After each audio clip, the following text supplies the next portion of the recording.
Assalamualaikum warahmatullahi wabarakatuh. Kenalkan nama saya Gabriel Suryaharja. NIM saya 892151066 dari Prodi Manajemen mata kuliah Manajemen Keuangan.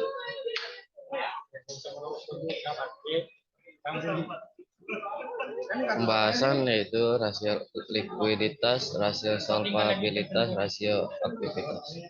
Pengertian rasio likuiditas, Fred Weston menyebutkan bahwa rasio likuiditas merupakan rasio yang menggambarkan kemampuan perusahaan dalam memenuhi kewajiban atau utang jangka pendek.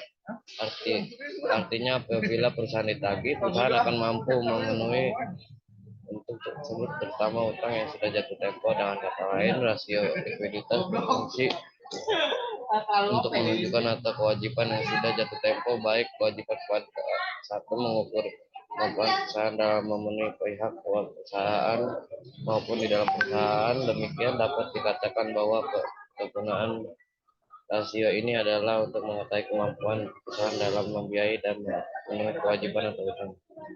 Berikut ini adalah tujuan dan manfaat yang dapat diketik dari hasil rasio likuiditas. Satu, mengukur kemampuan perusahaan membayar kewajiban atau utang yang segera jatuh tempo. Dua, untuk mengukur kemampuan perusahaan membayar kewajiban, artinya jumlah kewajiban yang berumur di bawah 1 tahun atau sama dengan 1 tahun dibandingkan dengan total aktiva lancar. Untuk mengukur kemampuan perusahaan membayar kewajiban dan jangka pendek dengan aktiva lancar tanpa memperhitungkan kejadian atau piutang.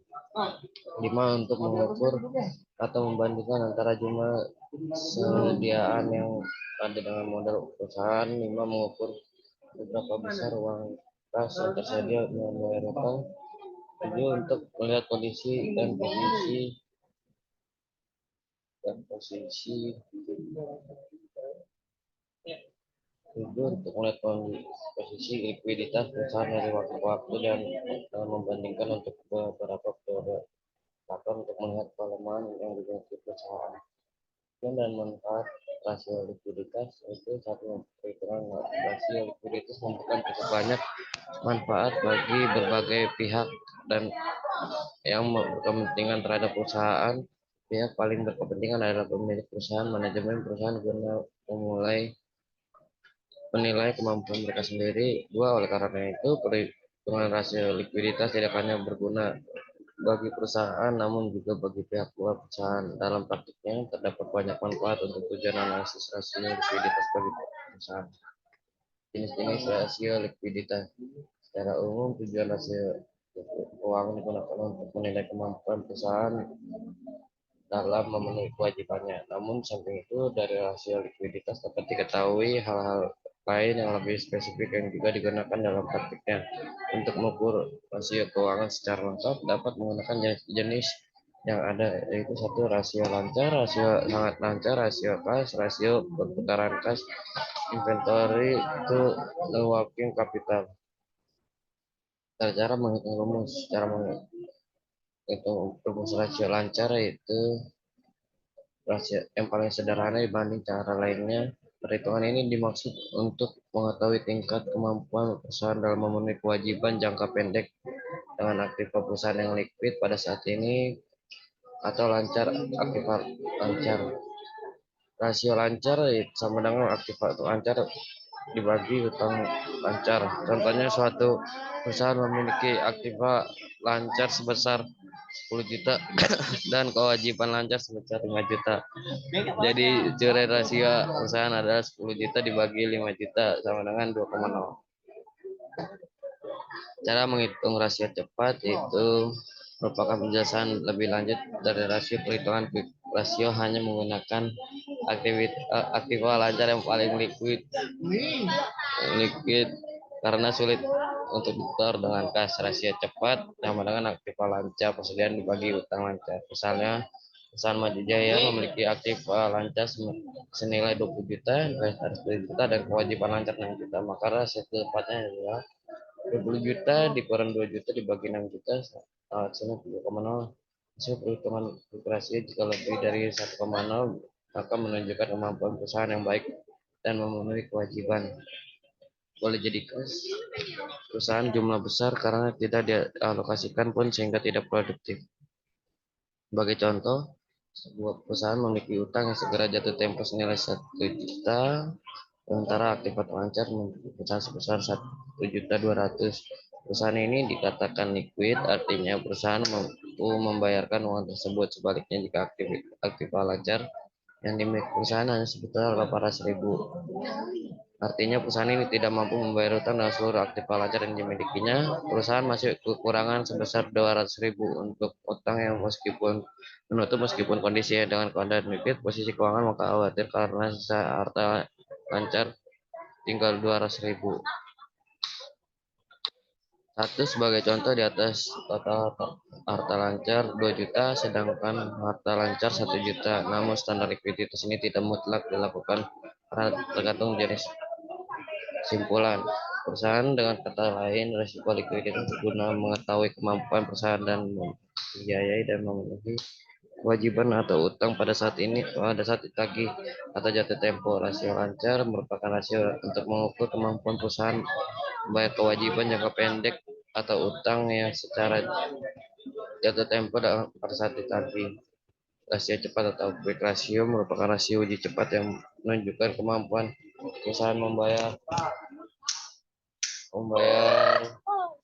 jangka pendek aktif lancar tanpa memperhitungkan nilai kesediaan. Selanjutnya mengukur tingkat kecukupan modal kerja perusahaan dibutuhkan rasio perputaran kas bermanfaat untuk mengukur tingkat kecukupan modal kerja perusahaan yang dibutuhkan untuk membayar tagihan dan membiayai penjualan. Rasio solvabilitas adalah rasio yang menggambarkan kemampuan dalam membayar kewajiban jangka panjang apabila perusahaan likuiditas. Suatu perusahaan yang solvable berarti perusahaan termasuk mempunyai aktivitas atau kekayaan yang cukup membayar semua utang-utang. Sebaliknya, perusahaan tidak mempunyai kekayaan yang cukup untuk membayar utang-utang disebut perusahaan insolvable. Tujuan dan manfaat. Satu, tujuan adalah berikut untuk menganalisis kinerja keuangan pada PT Samudra Indonesia. Dua, untuk mengetahui dan menganalisis kinerja keuangan pada PT Samudra Indonesia ditinjau dari rasio solvabilitas perusahaan periode 2007 sampai 2019. Manfaat bagi peneliti dapat menambah wawasan pengetahuan dalam bidang manajemen keuangan, khususnya terhadap rasio likuiditas dan solvabilitas. Bagi PT Samudra Indonesia dapat dijadikan bahan pertimbangan bagi perusahaan dalam evaluasi kinerja keuangan khususnya terhadap likuiditas dan solvabilitas perusahaan. Jenis-jenis rasio solvabilitas. Satu, debt to equity ratio atau rasio utang terhadap ekuitas. Pada rasio ini akan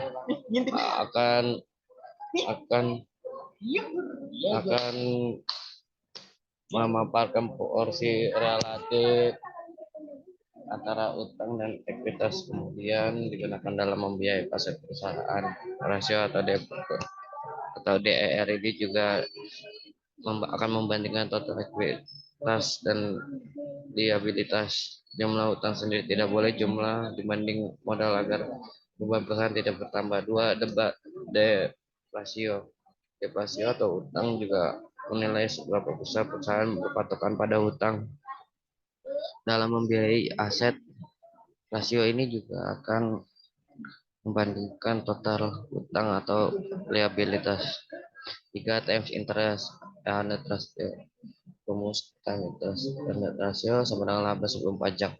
Rasio ini juga sebagai interest coverage rasio yang kemudian akan mengukur kemampuan perusahaan dalam melunasi berbagai bunga hutang di masa yang akan datang.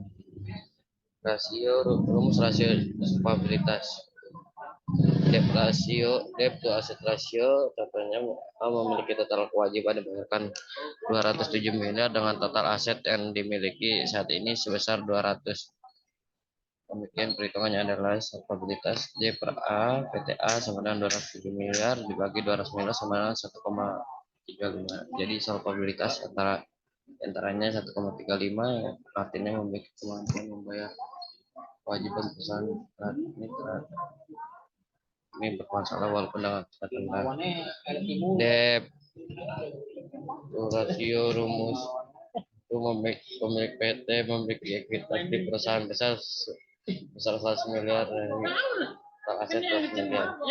Kapabilitas DPE PTB dengan 150 miliar tambah 20 miliar bagi 100 miliar. Lalu 70 miliar bagi 100 miliar 1,7 miliar. Pada saat PT Yumiko Maharani Tbk debt rasio menurut Kasmir adalah rasio yang digunakan untuk mengukur rasio total terhadap aset.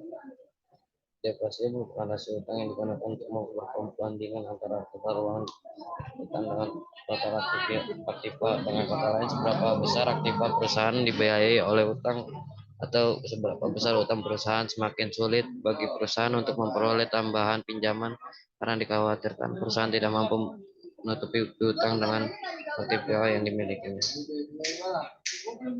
Kesimpulan, rasio solvabilitas artinya berapa besar beban utang yang ditanggung perusahaan dibandingkan dengan aktivitas. Dalam arti luas dikatakan bahwa rasio ini digunakan untuk mengukur kemampuan perusahaan untuk membayar seluruh kewajibannya baik jangka pendek maupun jangka panjang apabila perusahaan dibubarkan.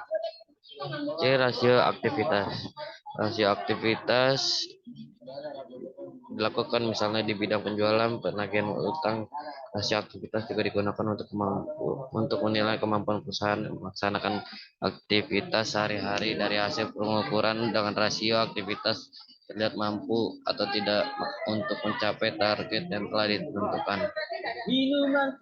Manajemen untuk menggunakan dan mengoptimalkan aktivitas yang memiliki kemampuan.